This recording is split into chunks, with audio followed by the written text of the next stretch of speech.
having like a path, you know, you have to follow a path that makes it all cohesive.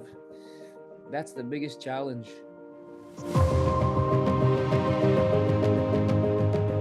Blaze Velluto is basically it's basically songwriting that I just dress up in many ways, many ways from all the styles of music I've been listening to since forever. It's so large.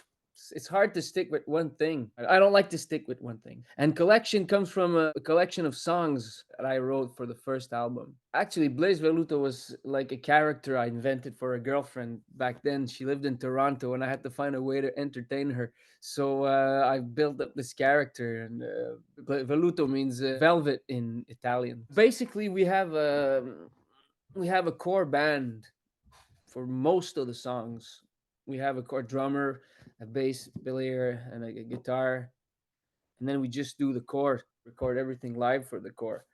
Then we add on stuff. On the latest album, on What's on Your Mind, the song What's on Your Mind is the only one we did live. I think we were eight.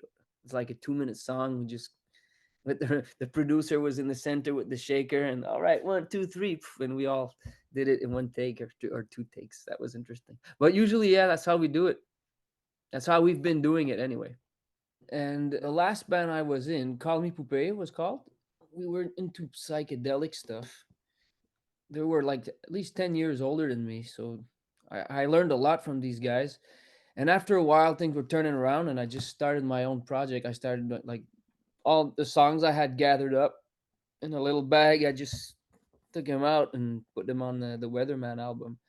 It started about 2015, something like that.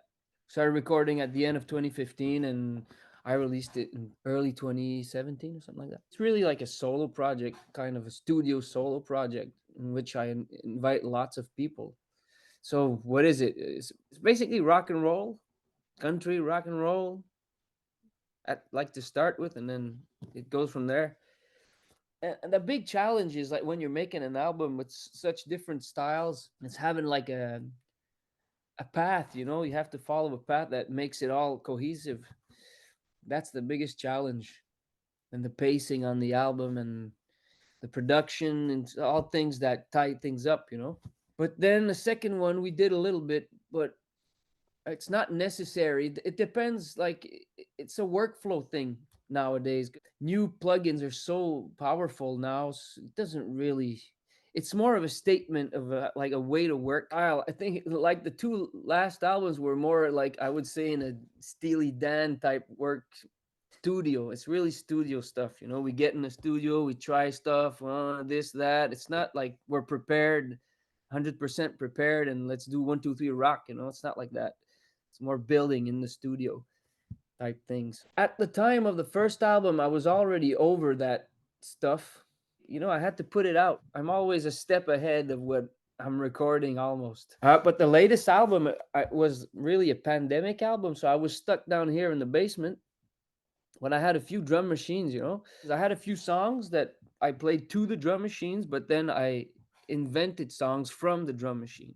So I put the beat, just like improvised on it, and built songs like the other way around. So just that is pretty much different than what I did before.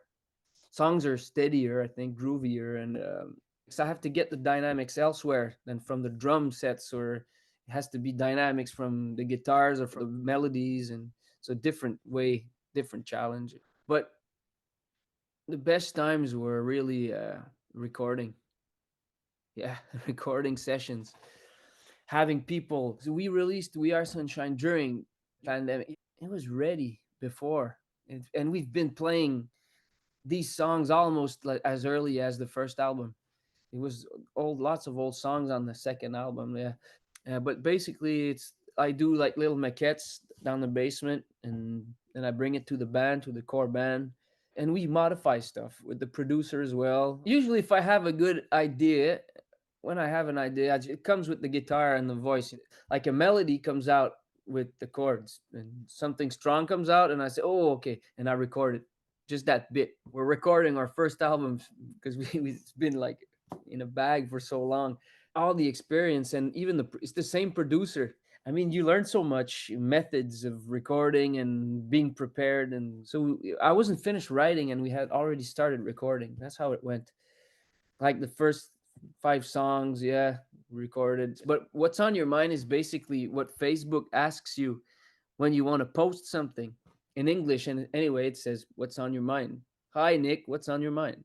It's about like this thing we have to feel validated, like, hi, look, oh, it's such a bad hair day for me today. And then you post all that stuff. And people during the pandemic, it was crazy. I mean, people needed each other. And so you saw all that stuff people were just posting here and there. So I really like Friends, the propos, what it's about, and like the string arrangements. That was another real highlight for me. I really like lounge exotica stuff. And Waiting Room is another favorite of mine. Yeah, I like the 80s drum machine.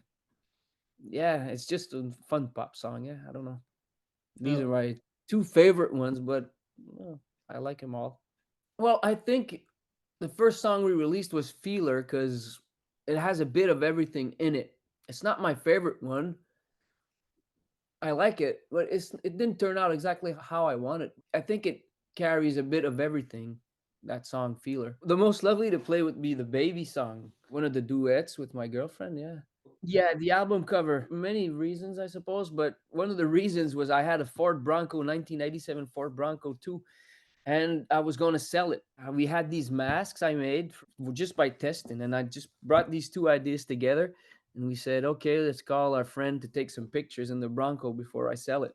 And yeah, I'm a big fan of Texas Chainsaw Massacre as well. It was a mixture of that. The comment I get the most is how it makes him travel somehow, brings him somewhere else. That's fun. It's a good comment. And then I have substitutes when those can't play because they're all rock stars somehow. We try to do like the album at 5 musicians, and even there, it can be complicated if these guys are busy doing their own projects. I like to have these 5 people. Like the balance is good. She's the girl playing on the keyboards, and then you have Guillaume playing on the bass. He's been like with me since the beginning, and the drummer as well. And they all sing, and they all sing pretty good. So put out the show. That's the first thing. That's pretty much the basic goal for now, because the album is out. I mean, I'm not gonna be writing and doing maquettes so much. Play the show, yeah, out of Quebec if possible.